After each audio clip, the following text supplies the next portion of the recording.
Un tueur responsable de centaines de morts s'arrête dans une station-service pour faire le plein. Sans le savoir, il attire l'attention d'un voyou inconscient du danger. Le voyou, intéressé par la voiture du tueur, veut l'acheter à bas prix.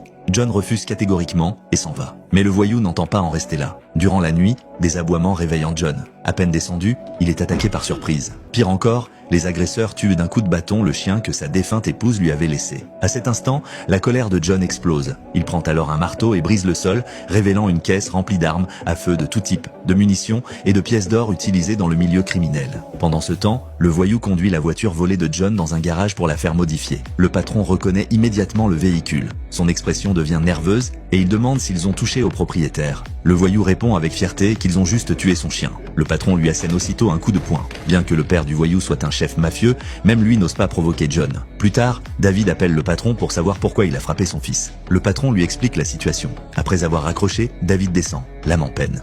Quand son fils rentre, David le frappe directement. Le fils proteste disant que ce n'était qu'un homme ordinaire. David répond « L'homme ordinaire que tu as provoqué s'appelle John Wick. Il a déjà tué une dizaine de personnes avec un simple crayon. » David sait parfaitement que John viendra chercher son fils. Il décide donc de prendre les devants. 12 tueurs s'infiltrent chez John à la faveur de la nuit sans savoir qu'ils viennent de pénétrer dans le domaine de la mort elle-même. Ce film s'intitule John Wick.